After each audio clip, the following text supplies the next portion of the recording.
সামনে যে শবে বরাত আসছে, ওই রাতে যদি কেউ দুরাকাত করে নামাজ পড়ে, এটা ফরজ না ওয়াজিব না সুন্নাত না নফল কোনটা? জোরে বলুন। নফল নামাজ। নফল মানে অতিরিক্ত। নফল নামাজে আল্লাহকে বেশি রাজি করা যায়। হে বাবাজিরা, আল্লাহ ওয়ালা ভাইরা, শবে বরাতে নফল পড়ার আগে ঠিক করে নিন জীবনে আর কখনো ফরজ নামাজ কাজা করব না। জানো আয়েশা, আজকের রাতে আল্লাহ তাআলা এই পৃথিবীবাসীর সবাইকে ক্ষমা করে দেয়, খালি দুই শ্রেণীর লোক ছাড়া। সুবহানাল্লাহ পড়েন। এটা হাদিসটা একদম বিশুদ্ধ হাদিস, কোন মুফতি হাদিসটাকে জাল জয়ীব কিছুই বলে নাই। পৃথিবীর সমস্ত মাখলুককে আল্লাহ তাআলা বান্দাকে ক্ষমা করে দুই শ্রেণীর মানুষ ছাড়া। কয় শ্রেণী? জোরে বলুন। দুই শ্রেণী। ও নামাজ পড়লেও ক্ষমা পাবে, আর যদি কেউ রোজা করেও নামাজ পড়ে রোজা পড়লেও ক্ষমা পাবে না। দুটো জিনিস ছাড়তে হবে। কটা? নবী বললেন আয়েশা, দুই শ্রেণীর মানুষ ক্ষমা পাবে না 14ই শাবানে, নিসমিন শাবানে, শবে বরাতে। কোন কোন ব্যক্তি? এক নম্বর হলো যে মুশরিক, শিরক করে আল্লাহর সঙ্গে, পৃথিবীর অন্য কোন ব্যক্তির সঙ্গে যে শিরক করে, সে ক্ষমা পাবে না। ছোট্ট একটা শিরক বলবো, বলতে বললে বলবো। ছেলের মাথায় হাত দিয়ে বলছে ছেলের কসম। কোন জিনিসের দাম বাড়াতে গিয়ে বলছে মায়ের কসম, বাপের কসম, ভাইয়ের কসম। নবী বললেন, মান হালাফা বিগাইরিল্লাহি ফাকাদ আশরাক। আল্লাহ ছাড়া পৃথিবীর অন্য কোন বস্তুর নামে, ব্যক্তির নামে কসম করলে সে মুশরিক। সে কি? ওষুধ খাচ্ছে, বলছে ডাক্তার পি কে ব্যানার্জি দেখিয়ে এনেছি, একটা ভিজিট 1000 টাকা। ওই ডাক্তারের ওষুধ খেয়ে আমি সুস্থ, ওই ডাক্তারটাই বাঁচিয়েছে, ওই নার্সিং হোম আমাকে বাঁচিয়ে দিয়েছে। এই কথার উপরে যদি পরিপূর্ণ কেউ ইয়াকিন করে, ঈমান থাকবে? জোরে বলুন। আরে ভাই, ছেলেরা দেখে না তো কি হচ্ছে, দোকানটা ছিল বলে তো আমি বেঁচে আছি। ভাগ্যিস আমার কপালটা ভালো, আমি রাস্তার পাশে দুকাটা জায়গা করে দোকান করে রেখেছিলাম, দোকান না থাকলে এতদিন না খেয়ে মরে যেতাম। এটা বলা মানে দোকানটা ওর কাছে আল্লাহ হয়ে গেল, দোকানটা ওর কাছে রুজির মালিক হয়ে গেল, সঙ্গে সঙ্গেই বেঈমান হয়ে গেল। কথা মনে থাকবে ইনশাআল্লাহ? কথা মনে থাকবে ইনশাআল্লাহ? এই মুশরিক ব্যক্তিকে আল্লাহ নিসমিন শাবানে, শবে বরাতে ক্ষমা করে না। আর একটা লোককে ক্ষমা করে না, যার মনের মধ্যে হিংসা। কি আছে ভাই? এবার আপনি চিন্তা করুন, শবে বরাতের রাতে সারা রাত নফল পড়ছেন, এই মাটিয়ার মুসলমানেরা সারা রাত কোরআন পড়ছেন, সারা রাত জিয়ারত করছেন। আপনার বাপের সঙ্গে 16 বছর কথা নাই, আপনার মনের মধ্যে বাপের প্রতি হিংসা বিদ্বেষ আপনি পুষে রেখে ওই শবে বরাতের কোনো দাম নাই।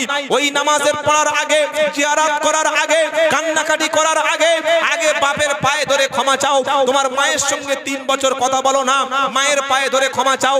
যারা মা এসেছেন অথবা বাড়িতে বসে শুনছেন, শাশুড়ির সঙ্গে ঝগড়া করে লকডাউনের পর থেকে সংসার আলাদা করে সেখান থেকে শাশুড়ির সঙ্গে কথা বন্ধ করেছেন, মনে মনে শাশুড়িকে গালি দেন, মনের মধ্যে হিংসা আছে, কোনো লাভ হবে না রুটি খেয়ে, কোনো লাভ হবে না শবে বরাতে নামাজ পড়ে, কোনো লাভ হবে না কোরআন তেলাওয়াত করে, জিয়ারত করে। আগে প্রথম দায়িত্ব হলো শাশুড়ির পায়ে ধরে ক্ষমা চাওয়া। কি বলছি বুঝতে পারছেন না? নবীর সম্পূর্ণ সহিহ হাদিস, দুই শ্রেণীর মানুষ ছাড়া সবাইকে আল্লাহ ক্ষমা করবে। এক মুশরিক শিরককারী ব্যক্তি ক্ষমা পাবে না, দুই হিংসুটে ব্যক্তি ক্ষমা পাবে না। সামান্য যাররা পরিমাণ অন্তরে কারোর প্রতি যদি বিদ্বেষ থাকে, কারোর প্রতি যদি হিংসা থাকে, কারোর প্রতি যদি হিংসা করে থাকেন, আগে বাড়িতে গিয়ে ওই নামাজ পড়ার আগে তার কাছে ক্ষমা চেয়ে নেবেন, ক্ষমা করে দেবেন কে? যদি ক্ষমা চাইতে পারেন তবে নফল নামাজে কাজ হবে, যদি ক্ষমা চাইতে পারেন তবে কবর জিয়ারতে কাজ হবে। কথা মনে থাকবে ইনশাআল্লাহ। তাহলে নবী কি করেছিলেন? একটা আমল বলে দিয়েছিলেন। এবার একটা নামাজ কয় রাকাত পড়তে হবে ভাই? হ্যাঁ, নামাজ কয় রাকাত পড়তে হবে? বলেন বলেন। যত খুশি, তাই তো? নফল নামাজের নির্দিষ্ট কোনো টাইম নাই, নির্দিষ্ট কোনো লিমিটেশন নাই। নফল হলো আনলিমিটেড। কি বললাম বুঝতে পারলেন না? অনেক জায়গায় না জেনে শুনে 12 রাকাত পড়তে হবে। কে তো 12 রাকাত পড়তে বলে? আল্লাহর নবী 2 রাকাত নামাজ পড়তে পড়তে 3 ঘন্টা সময় চলে গেছে, আরে 12 রাকাত নামাজ 6 মিনিটে শেষ হয়ে গেছে।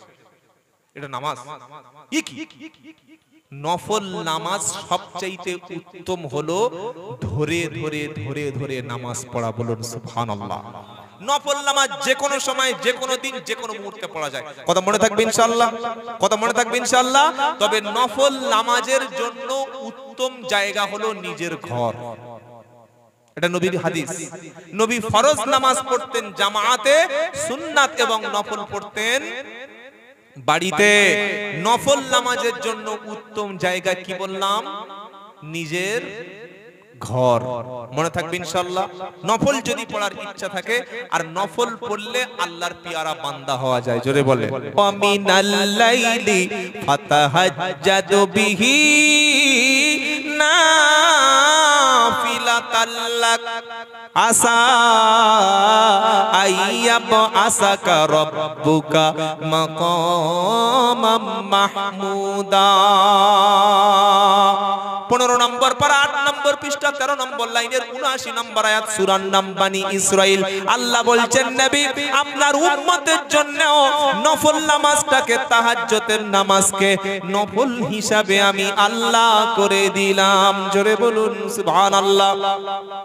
ও গুনাহগার বান্দা, ও আল্লাহর নাফরমান বান্দা, কিয়ামতের দিন বিচার হবে। সেই বিচার হওয়ার আগে পবিত্র রাতে তওবা করো, ওযু করো, গোসল করো, 2 রাকাত নামাজ অন্তত ইস্তেগফার করে পড়ো। আল্লাহর কাছে কেঁদে বলো রব্বানা আমি নামাজ কাজা করেছিলাম, আমি মদের বোতল ধরেছি, আমি অন্য নারীর শরীরকে ভোগ করেছি, আমি জেনা করেছি, লটারির টিকিট বিক্রি করেছি, মিথ্যা বলেছি, সুদ খেয়েছি, ওজনে কম দিয়েছি, মানুষকে কষ্ট দিয়েছি। আজকে তওবা করে ফিরে এলাম। সামনে হলো রমজান, রমজানের আগে শাবান হলো রমজানের প্রিপারেশন নিতে হয়, প্রস্তুতি নিতে হয়। গাছ যেমন পুঁতে, বৃক্ষ যেমন রোপণ করে পানি দিতে হয়, সার দিতে হয়, গাছের গোড়া নিকাশি করতে হয়, তবে গাছটা প্রস্তুতি নেয় ফসল দেওয়ার। রমজানে ফসল ফলাবার মাস, শাবান হলো বৃক্ষ রোপণ করার মাস। এই মাসে যত খুশি তত নফল রোজা রাখো, যত খুশি তত নফল রোজা করো, যত খুশি তত নফল নামাজ পড়ো, কোরআন তেলাওয়াত বেশি করো। রমজানের জন্য প্রস্তুতি নাও। শাবান মাস হলো রমজানের প্রস্তুতি মাস। সুবহানাল্লাহ পড়ে। আর কবর জিয়ারত করার সবচাইতে সুন্নাত হলো একা। যে কোনো হাক্কানি মুফতি সাহেবের কাছে আমার কথাটা শুনে আপনি ফোন করবেন, জিজ্ঞাসা করুন যে আব্দুল্লাহ জুবায়ের সাহেব বলে গেছে কবর জিয়ারত করার সবচাইতে উত্তম সুন্নাত এবং সওয়াবের কাজ একা একা বাপের কবরের কাছে দাঁড়ানো, একা একা মায়ের কবরের কাছে দাঁড়ানো। উনি এইটা বলে গেছেন। আমার কথাটা শুনে যদি কোনো হাক্কানি মুফতি সাহেব বলে হ্যাঁ ঠিক বলেছে, আপনি মেনে নেবেন। আর যদি বলেন ও ফ্রড ও চিটিং, বাস মানার দরকার নেই। কি বললাম বুঝতে পেরেছেন না? আপনি 4 জন 5 জন 30 জন 25 জন একবার চল, পাইকারি ভাবে চল। এবার হুজুর দোয়া করছে 3 থেকে 4 মিনিট, এত লোকের আর কত দোয়া করবে? আর পিছন থেকে এ ও ছিমটি কাটছে, ওর পায়ের উপরে পা তুলে দিচ্ছে, ওদিকে দাঁত বার করছে। এটা হয় কি হয় না? হয় কি হয় না? আবার পিছন থেকে হাসছে। আবার কোন ইমাম সাহেব যদি একটু দোয়াটা বড় করে ফেলে, গুনাহের জন্য কাঁদছে, তখন পিছন থেকে বলছে দেখেছিস ইমাম সাহেব খুশি করার জন্য কি করছে আমাদের। এটা বলে কি বলে না? ছি ছি ছি ছি ছি। তওবা তওবা, এটা বলবেন না। নিজে গোসল করে পবিত্র হয়ে মসজিদ থেকে আল্লাহর ঘর থেকে বার হয়ে নিজের বাপের কবরের কাছে একা দাঁড়িয়ে যাবেন। বলুন ইনশাআল্লাহ। নিজের মায়ের কবরের কাছে, অন্ধকারের কবরের সামনে অন্তত রাতের বেলা নিসমিন শাবান, লাইলাতুন নিসমিন শাবান 14ই শাবানে একা দাঁড়িয়ে গিয়ে মার সামনে গিয়ে বলবেন আসসালামু আলাইকুম ইয়া আহলাল কবর আম্মা জান। 13টি বছর চলে আসলেন, আর আপনার মুখটা দেখতে পাই না। ক্ষুধা লাগলে আর কেউ খেতে বলে না, কষ্ট হলে আর কাউকে বলতে পারি না, আমার বাড়িতে বিপদ হলে আমার মাথায় কেউ হাত তুলে দেয় না, আমি সমস্যায় জর্জরিত হলে কেউ আমাকে কোলে টেনে নেয় না। মা তুমি 13টি বছর আমাকে ছেড়ে চলে এসেছো, জানি না অন্ধকার ঘরটা কেমন আছে, জানি না কবরের আযাব হচ্ছে কিনা, পৃথিবীর সব মানুষ হয়তো তোমাকে ভুলে গেছে মা। আমি পবিত্র নিসমিন শাবান 14ই শাবানের রাতে পবিত্র শবে বরাতে আমি সব কাজকে ফারেক করে তোমার কথা স্মরণ করে কবরের কাছে এসে কাঁদছি গো মা, তোমার আযাব যদি হয়ে থাকে আল্লাহ আমার মাকে ক্ষমা করে দিও। ওগো আল্লাহ, আমার বাপের কবরের আযাব যদি হয়ে থাকে তুমি মাফ করে দিও। আরে আরবি না জানলে কি হবে, আপনি অন্য ভাষায় না বললেও কি হবে, বাংলায় যদি কোনো মানুষ কাঁদে, বাংলায় যদি কোনো মানুষ দোয়া করে, দোয়া কবুল করবেন কে? জোরে বলেন। আমার বাপ আমাকে কিভাবে মানুষ করেছে, আমার মা আমাকে কিভাবে মানুষ করেছে, এইটা আমি ভালো জানি না যিনি আমার জন্য দোয়া করে দিচ্ছেন তিনি ভালো জানেন? কোনটা কে জানেন? কে জানেন? আমার মা সম্পর্কে আমি জানি, আমার বাপ সম্পর্কে আমি জানি।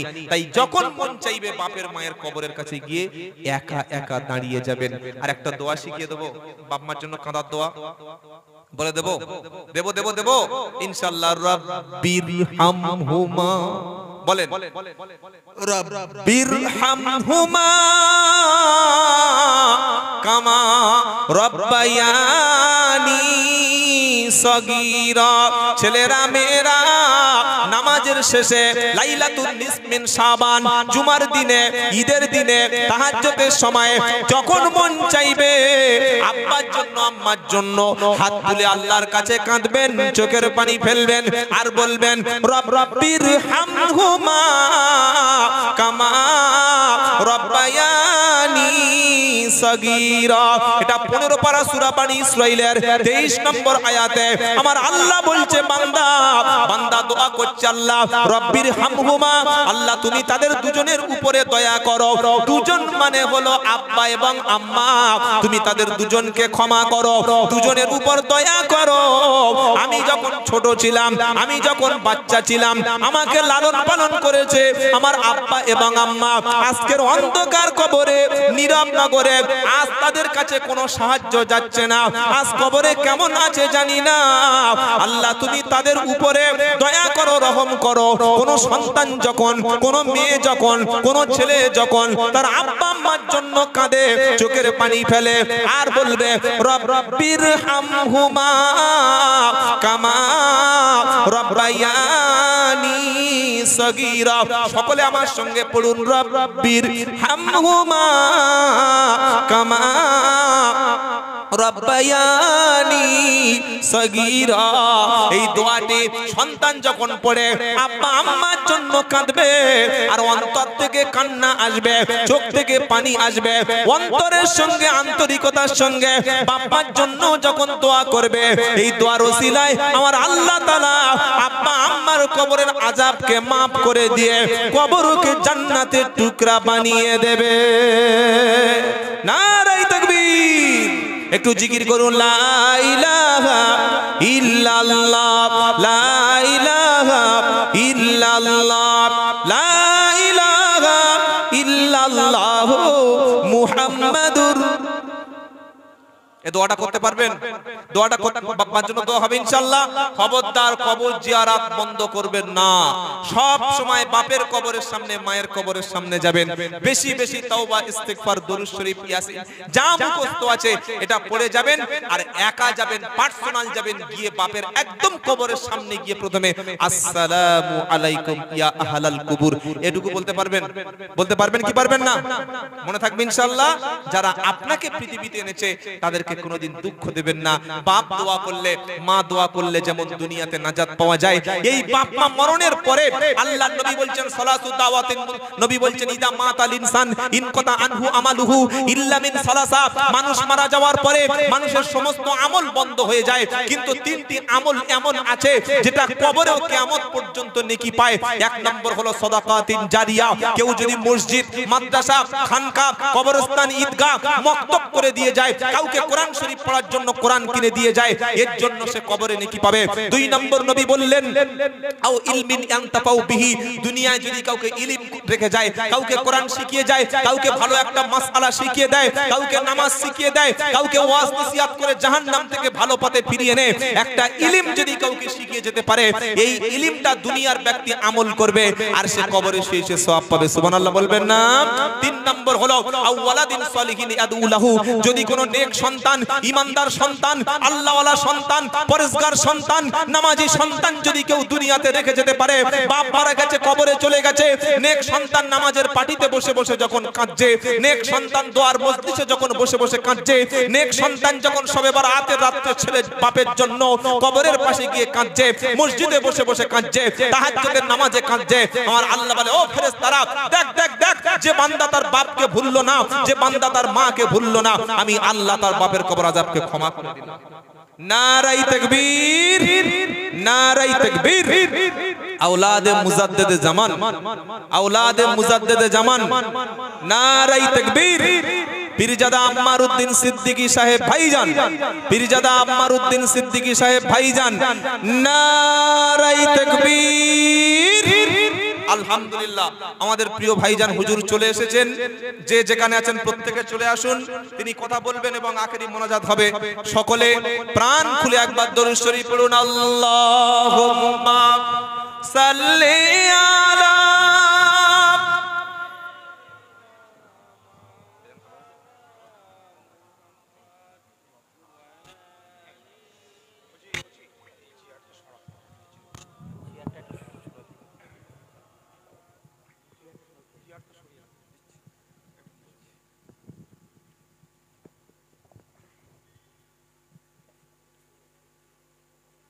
আসসালামু আলাইকুম। তো আপনারা অনেকে বলেন যে ফুরফুরা শরীফ থেকে, সেজন্য এটা শেখার মজলিস, ভুলটা শুধরে নেব, বলুন ইনশাআল্লাহ, বলুন ইনশাআল্লাহ। তাহলে এতক্ষণ যে সময় নষ্ট করলাম 4-5 মিনিট কথা বলে, এটার থেকে কি শিক্ষা পেলাম? যারা দোয়া কুনুত এখনো মুখস্থ করেননি, কবরে গিয়ে বললে হবে না যে সময় নাই।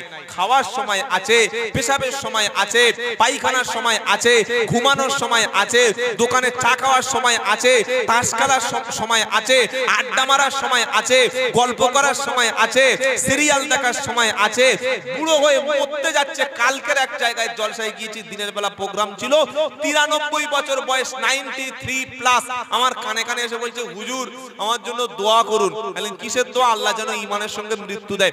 বলছে না ও দোয়া নাই। বললে আমার যা অবস্থা, আমার যা শরীরের অবস্থা, কি হয়েছে বলুন? কানে কানে বলছে যে আমি যদি না বিয়ে করি আমার ঈমান রাখা যাবে না। কত বয়স? 23। হ্যাঁ, আল্লাহকে সাক্ষী রেখে, আল্লাহি আল্লাহর কসম করে বলছি, 93 বছরের বুড়ো উঠে দাঁড়ালে মাথা ঘুরে পড়ে যাবে, মরার সঙ্গে সঙ্গে ওর কিছু খুঁজেই পাওয়া যাবে না। ও বলছে আমার বিয়ে না করলে আমার অবস্থা খারাপ হয়ে যাবে। এটা যদি কোনো 22-23 বছরের ছেলে বলে তবু একটা মেনে নেওয়া যায়। কত ঝোঁক দেখেছো লোকটার, ঝোঁকটা একবার দেখো, কতটা মানে তার মনের খায়েশ। আর ওকে জিজ্ঞাসা করুন যে বাবা জীবনে তো অনেক বউ মরে গেছে বছর 5 আগে, তাই এই অবস্থা। ওকে যদি বলি বাবা 2 রাকাত নামাজ তাহাজ্জুদে একটু পড়ো, 100 বার করে সূরা ইখলাসটা পড়ো, 100 বার করে দরুদ শরীফ দিনে ওজিফা পড়ো, নামাজের পরে সুবহানাল্লাহ 33 বার, আলহামদুলিল্লাহ 33 বার, আল্লাহু আকবার 34 বার পড়ো। ও তখন কি বলবে? না আমার সময় নেই, আমার কাজ আছে, গরু ছাগল সংসার, ওদিকে সময় আছে, কিন্তু বিয়ে করার দিকে মাঝে দেরি বসে আছে। কি বুঝতে পেরেছেন? তো আজ থেকে নিয়ত করুন, দোয়া কুনুত মুখস্থ নাই, ওইসব অজুহাত দেখিয়ে লাভ নাই, শিখবো ইনশাআল্লাহ, বলেন ইনশাআল্লাহ। আর এই দোয়া কুনুতের মধ্যে স্পেশাল একটা দোয়া আছে, সেটা কি? আল্লাহুম্মা ইন্না নাস্তাঈনুকা ওয়া নাস্তাগফিরুকা ওয়া নু'মিনু বিকা ওয়া নাতাআক্কালু আলাইকা ওয়া নুসনি আলাইকাল খায়র ওয়া নাশকুরুকা ওয়া লা নাকফুরুকা ওয়া নাখলাউ ওয়া নাতরুকু মাইয়াবজুরুক। এই অংশটার একটু ব্যাখ্যাটা শুনুন। হে মাটিয়ার মুসলমানেরা, আমরা যখন এশার নামাজে দোয়া কুনুতটা পড়ি, বিতির নামাজের মধ্যে, বিতির নামাজে যখন দোয়া কুনুত পড়ি, আমরা প্রত্যেকে একটু আগে আল্লাহর সামনে দাঁড়িয়ে ওয়াদা করে এসেছি, ওয়া নাতরুকু ওয়া নাকলাউ ওয়া নাতরুকু মাই মাইয়াবজুরুক, সকলে বলেন ওয়া নাখলাউ ওয়া নাতরুকু মাইয়াবজুরুক। এটার বাংলা অর্থ হলো আল্লাহ আমি তোমার সামনে দাঁড়িয়ে আমি শপথ করছি, তোমার সামনে দাঁড়িয়ে আমি প্রতিজ্ঞা করছি, তোমার সামনে দাঁড়িয়ে নামাজের মাধ্যমে আমি প্রমিস করছি আল্লাহ ওয়া নাতরুকু মাইয়াবজুরুক, যারা তোমার দুশমন, যারা পাপী, যারা পাপিষ্ট, যারা ফুজ্জার, যারা ফাসিক, যারা বেদিন, যারা তোমার মানে না, রাসূলের সঙ্গে যাদের সম্পর্ক নাই তাদের সঙ্গে আমি সব সম্পর্ক ছিন্ন করে দিলাম। এই ওয়াদাটা, এই প্রমিসটা আমরা কার সামনে দাঁড়িয়ে করলাম? আল্লাহর সামনে। কোন জায়গায়? মসজিদের মধ্যে নামাজে। বাইরে এসে কাদের সঙ্গে ঘুরলাম, কাদের চাঁদা দিলাম, কাদের জন্য আমরা মিছিল করলাম, কাদের জন্য সময় দিলাম, কাদের পিছনে পিছনে ঘুরেছি, একটাও নামাজি না। আল্লাহর সঙ্গে চিটিংবাজি করেছি না করি নাই? করেছি না করি নাই? এটা শুনে আপনাদের কষ্ট হচ্ছে ভাই? তাহলে বন্ধুর সঙ্গে মিশুন, সেই বন্ধু যার সঙ্গে মিশলে আল্লাহ পাওয়া যায়। সুবহানাল্লাহ বলবেন না? আর এটা আল্লাহ বলছেন কি, ইয়া আইয়ুহাল্লাযীনা আমানুত্তাকুল্লাহা ওয়া কুনু মা'আস সাদিকিন। সুবহানাল্লাহ পড়েন। 11 নম্বর পারা 5 নম্বর পৃষ্ঠা 5 নম্বর লাইনে 119 নম্বর আয়াত সূরা তাওবা। আমার আল্লাহ পাকের কোরআন, ইয়া আইয়ুহাল্লাযীনা আমানুত্তাকুল্লাহা ওয়া কুনু মা'আস সাদিকিন। ও বিশ্বাসী ইমানদারেরা, ইমানদারদেরকে আল্লাহ ডেকে ডেকে বলল, ইমানদারেরা আল্লাহকে ভয় করো। আমরা ইমানদার না বেঈমান? সকলে বলুন আমরা কি ঈমানওয়ালা? বলুন আলহামদুলিল্লাহ ঈমানওয়ালা। বলেন আমরা ঈমানওয়ালা। আল্লাহ বলছেন ঈমানওয়ালা আল্লাহকে ভয় করো। ওয়া কুনু মা'আস সাদিকিন, সত্যবাদীদের সঙ্গে তোমরা থাকো। জোরে বলুন সুবহানাল্লাহ। আল্লাহওয়ালা নেককার সত্যবাদী সালেহিন বান্দা যারা, তাদের সঙ্গে তোমরা থাকো। আমরা আজ থেকে বেনামাজি, মদখোর, মাতাল, সুদখোর, ঘুষখোর, আল্লাহ দুশমন যারা, আল্লাহর ওলির দুশমন যারা, নবীর দুশমন যারা, কোরআনের দুশমন যারা, দেশের শত্রু যারা, জাতির শত্রু যারা, মাদ্রাসার শত্রু যারা, মসজিদের শত্রু যারা, মুসলমানদের দুশমন যারা, তাদের সঙ্গে আমরা আজ থেকে সব সম্পর্ক ছিন্ন করে দিলাম ইনশাআল্লাহ। বলেন, জোরে বলেন ইনশাআল্লাহ। যদি করতে পারেন তাহলে ঈমানদার, আর যদি না করতে পারেন লা ইয়াত্তাকিদিল কাফিরিনা আউলিয়া মিন দুনিল মুমিনিন। সূরা আল ইমরানে আল্লাহ বলছেন, হে ঈমানদারেরা, ঈমানদাররা ঈমানদারদের ছাড়া যারা মহান আল্লাহকে অস্বীকার করে, রাসূলকে অস্বীকার করে, কোরআনকে অস্বীকার করে, হাসরের ময়দানকে অস্বীকার করে, আখিরাতকে অস্বীকার করে, পরকালকে অস্বীকার করে, কোন ঈমানদার ব্যক্তি ঈমানদার ছাড়া অস্বীকারকারী, মহাসত্যকে অস্বীকারকারী এমন কুফরি ব্যক্তিকে যেন কেউ বন্ধু রূপে যেন গ্রহণ না করে। কথা মনে থাকবে ইনশাআল্লাহ। আর ঈমানদাররা বন্ধু হিসাবে গ্রহণ করে কাদের? ঈমানদারদের। সুবহানাল্লাহ বলেন। ঈমানদাররা ঈমানদারদের সঙ্গে নরম ব্যবহার করে। আর বেঈমান যারা, বেঈমান মানে আমরা মনে করি অমুসলিমরা বেঈমান না, বেঈমান জাতি আলাদা জাতি, যারা কথায় কাজে খেলাপ করে, যারা প্রকাশ্য ইসলামের বিরুদ্ধে কথা বলে, প্রকাশ্য ধর্মের বিরুদ্ধে কথা বলে, প্রকাশ্য যারা কোরআনের বিরুদ্ধে কথা বলে, প্রকাশ্য যারা হাদিসের বিরুদ্ধে কথা বলে, প্রকাশ্য নবীর সুন্নাতের বিরুদ্ধে কথা বলে, প্রকাশ্য আলেম ওলামাদের বিরুদ্ধে কথা বলে, তাদের সঙ্গে আমাদের সম্পর্ক। যদি বলেন সম্পর্ক নাই, এটা আদেশকার আদেশকার আল্লাহর। তো আল্লাহ তাআলা বলছেন কিয়ামতের দিন বিচারের আগে তোমার বন্ধু তোমার ছেড়ে চলে যাবে। কে চলে গেল? সমস্ত ফ্রেন্ড সার্কেল, আমাদের যারা বন্ধু বান্ধব আছে সবকিছু সেদিন ছেড়ে চলে গেল। এইবার পাঁচজন নিকট আত্মীয় আপনার ফেলে পালিয়ে যাবে। পাঁচজন সবচাইতে আপনার আত্মীয় কে কে? কে কে শুনবেন? কোরআন থেকে শুনেন। ইয়াউমা ইয়াফিরুল মারউ মিন আখিহি ওয়া উম্মিহি ওয়া আবিহি ওয়া সাহিবাতিহি ওয়া বানিহি লিকুল্লি ইমরিইম মিনহুম ইয়াউমা ইদিন শাআনু ইগনি। সুবহানাল্লাহ পড়েন। 30 পারা সূরা আবাসা 34 নম্বর আয়াতে আল্লাহ বলছেন ইয়াউমা ইয়াফিরুল মারউ মিন আখিহি। ওই বিচারের দিনে, যেদিন আমি আল্লাহ বিচার করব, ভাই সেদিন ভাইয়ের রেখে পালিয়ে যাবে। ভাই যখন চলে গেল, এবার বাকি আছে কে ছেড়ে যাচ্ছে? ভাই ভাইয়ের বিপদে ফেলে দ্রুত যখন পালিয়ে গেল, ওয়া উম্মিহি, মা তার সন্তানকে রেখে চলে যাবে, ওয়া আবিহি, পিতা তার সন্তানকে ছেড়ে দূরে সরে যাবে, ওয়া সাহিবাতিহি, স্ত্রী তার স্বামীকে রেখে দূরে চলে যাবে, ওয়া বানিহি, কলিজার টুকরা নিজের জন্ম দেওয়া সন্তান সেদিন বাপকে রেখে দূরে চলে যাবে। অবস্থাটা কি হবে? লিকুল্লি ইমরিইম মিনহুম ইয়াউমা ইদিন শাআনু ইগনি।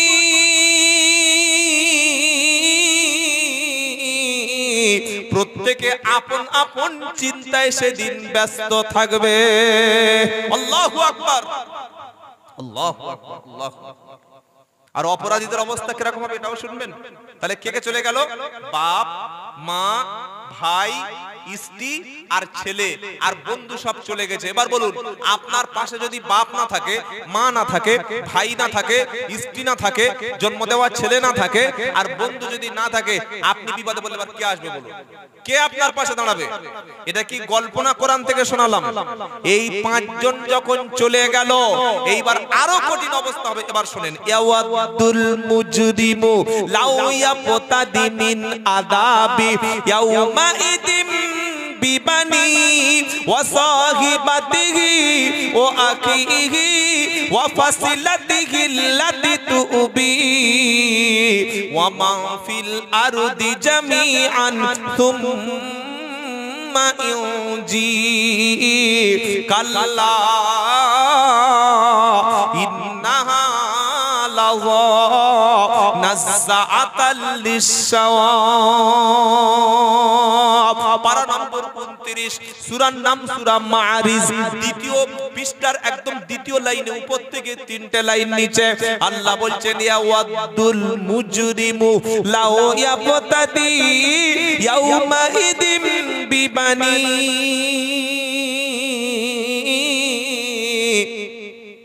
অপরাধী পাপিষ্ট লোকগুলি বিচারের দিন যখন তাদের অপরাধটা, বিচারের দিন যখন তাদের অন্যায়টা আল্লাহর সামনে প্রমাণ হয়ে যাবে, এই প্রমাণিত হয়ে যাওয়ার পরে আমার আল্লাহ বলছেন ইয়াওয়াদুল মুজরিমু লাউ ইয়াফতাদি ইয়াউমা ইদিন বিআদা ইয়াউমা ইদিন বিবানি। সেদিন মানুষ জাহান্নামের আগুন থেকে, আল্লাহর শাস্তি থেকে বাঁচার জন্য নিজের কলিজার টুকরা সন্তানকে আগুনে ফেলে দিয়ে নিজেই সেদিন বাঁচতে চাইবে। এটা কোনো মুফতি সাহেব, কোনো ফকির সাহেব, কোনো হুজুরের কথা না। আল্লাহ বলছেন জাহান্নামের শাস্তি থেকে বাঁচার জন্য মানুষ কিয়ামতের দিন নিজের জন্ম দেওয়া ছেলেকে আযাবে ফেলে দিতে চায়। গরম পানি নাই, ঠান্ডা ভয়ঙ্কর। ফ্লাক্সে আছে গরম পানি? বাবাজিরা, আল্লাহ ভাইরা, ছেলেকে আগুনে ছুঁড়ে ফেলে দিয়ে বলবে আল্লাহ আমার ছেলেটাকে নিয়ে আমাকে আযাব থেকে বাঁচাও। আর কার দেবে? ওয়াসাহিবাতিহি ও আখিহি,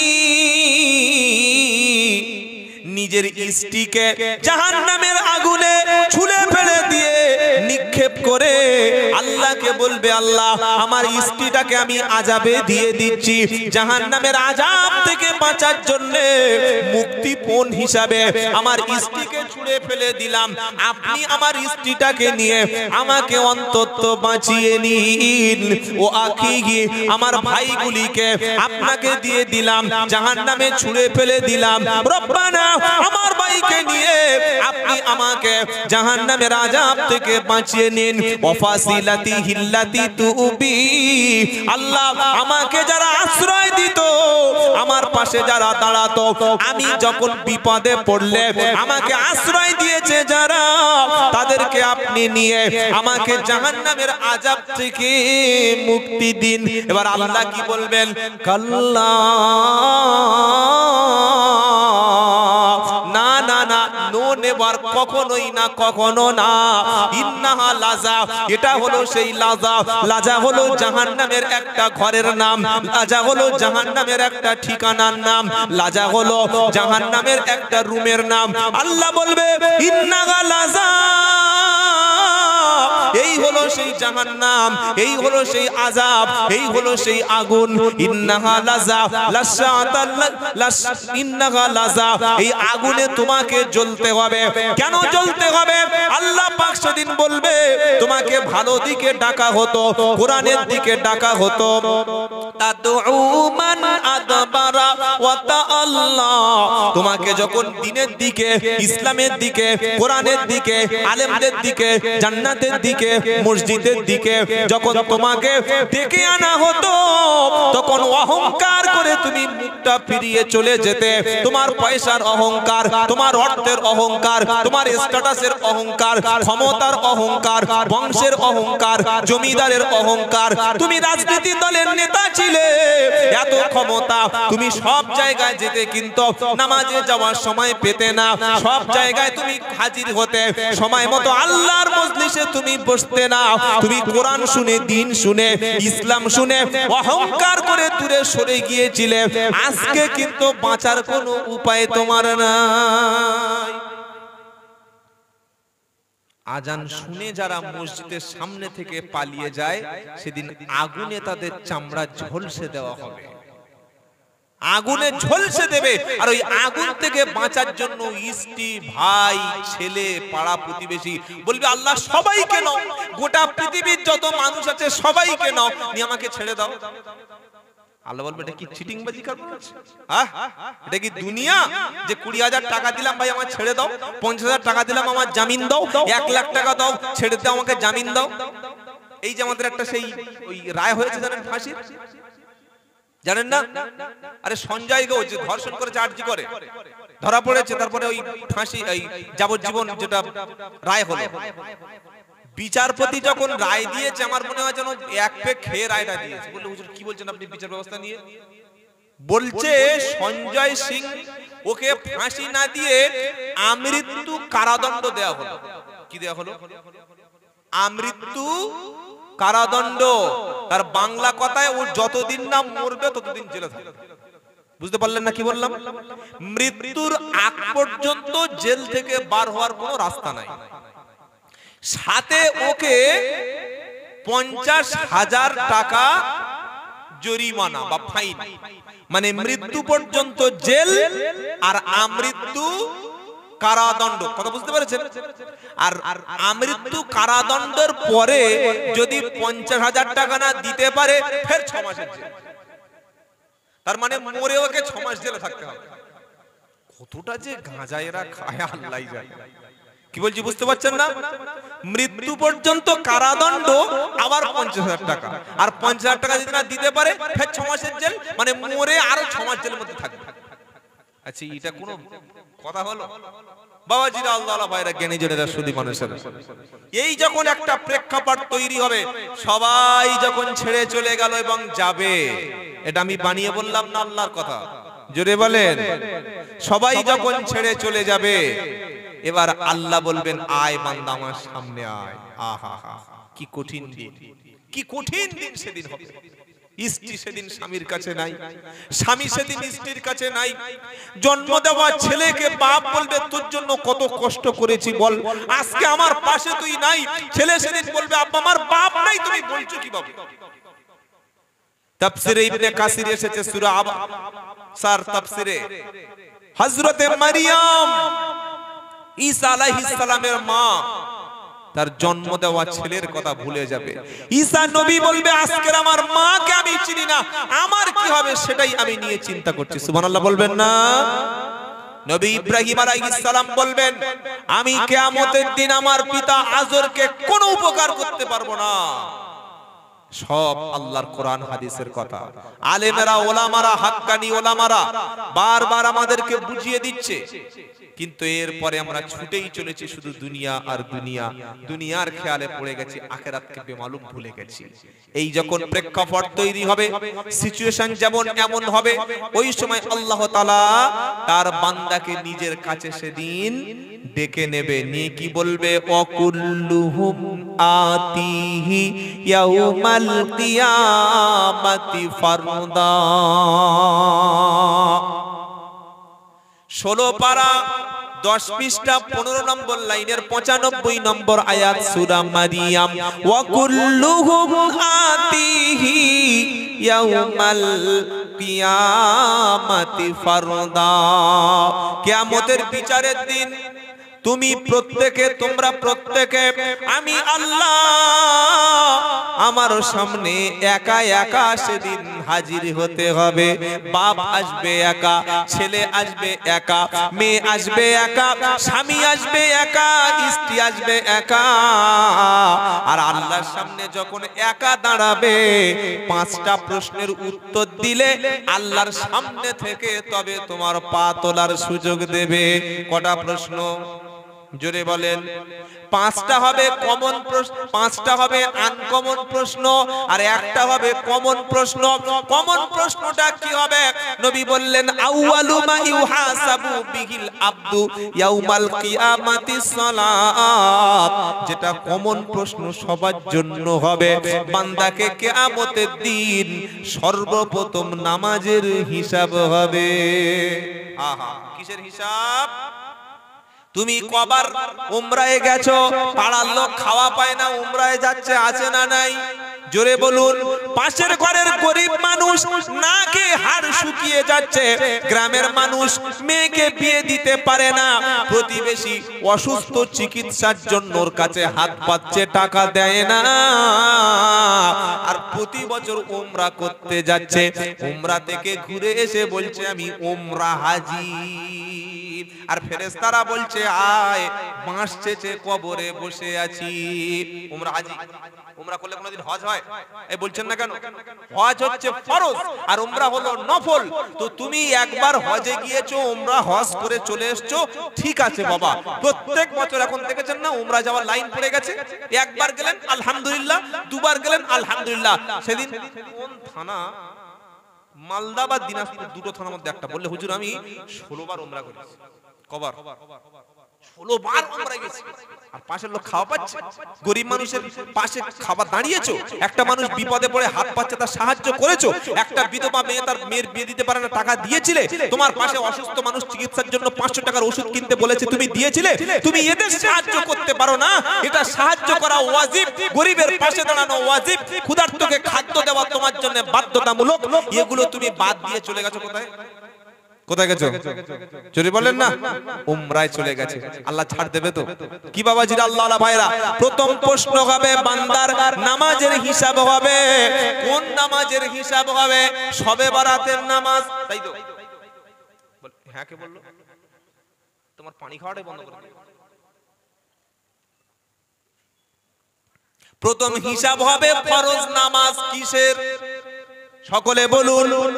ফরজ ফজরের 2 রাকাত, জোহরের 4 রাকাত, আসরের 4 রাকাত, মাগরিবের 3 রাকাত, ইশায় 4 রাকাত। এই 5 ওয়াক্তের মধ্যে 5 ওয়াক্তের মধ্যে 17 রাকাত নামাজ পড়া ফরজ। সুবহানাল্লাহ বলেন। 5 ওয়াক্ত 5 টাইমের মধ্যে 17 রাকাত নামাজ পড়া, কি বললাম? এই 17 রাকাত ফরজের নামাজের হিসাব যদি কেউ সঠিকভাবে দিতে পারে সে জান্নাতুল ফেরদাউসে যাবে। না সুবহানাল্লাহ বলার দরকার নাই, দোয়া হয়ে গেলে বাড়ি যাওয়ার সময় রাস্তায় সুবহানাল্লাহ বলবেন। জোরে বলেন না সুবহানাল্লাহ। 5 ওয়াক্ত নামাজ যার হিসাব মিল হবে সেই ব্যক্তি আল্লাহর জান্নাতুল ফিরদাউসে যাবে। বললে হুজুর দলিল কি পাওয়া যাবে? কোরআন খুলতে হবে, 18 পারা দেখতে হবে। আল্লাহ বলছেন আল্লাযীনা হুম আলা সালাতিহিম ইউহাফিজুন উলাইকা হুমুল ওয়ারিসুন আল্লাযীনা ইয়ারিসুনাল ফিরদাউসা হুম ফিহা খালিদুন। যারা নিজেদের নামাজকে হেফাজত করেছে আমার আল্লাহ তাদের জন্য জান্নাতুল ফিরদাউসের ওয়ারিস বানিয়ে দেবে। জোরে হবে না সুবহানাল্লাহ? এবার প্রশ্ন হবে হুজুর ফরজটা পড়ে তো পালিয়ে যাচ্ছ, বাপটা সুন্নাতটা তোমার কোন বাপ এসে পড়বে? সুন্নাতের জন্য আলাদা ফজিলত। সুবহানাল্লাহ বলেন। 5 ওয়াক্ত নামাজে 17 রাকাত ফরজ পড়লে তার জন্য জাহান্নাম থেকে বেঁচে যাবে, জান্নাতুল ফিরদাউস ঠিকানা হবে। আর সুন্নাতের জন্য আল্লাহ স্পেশাল নেকির ব্যবস্থা করেছে। একবার জোরে হবে না? বললে সুন্নাতের জন্য কি আছে? সুন্নাতে মুআক্কাদা ফজরে 2 রাকাত, জোহরের আগে পরে 6 রাকাত, মাগরিবের পরে 2 রাকাত, ইশার ফরজের পরে 2 রাকাত। এই সারা দিন 12 রাকাত নামাজ পড়া হলো সুন্নাতে মুআক্কাদা।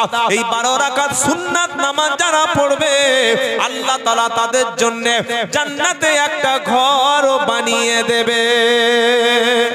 জোরে বলবেন না সুবহানাল্লাহ? এই হিসাবগুলো যেমন দুনিয়ায় মিলে যাচ্ছে আখিরাতে মিলবে তো? এই আখিরাত আমরা মিলে দিতে পারবো তো? কি বাবাজিরা?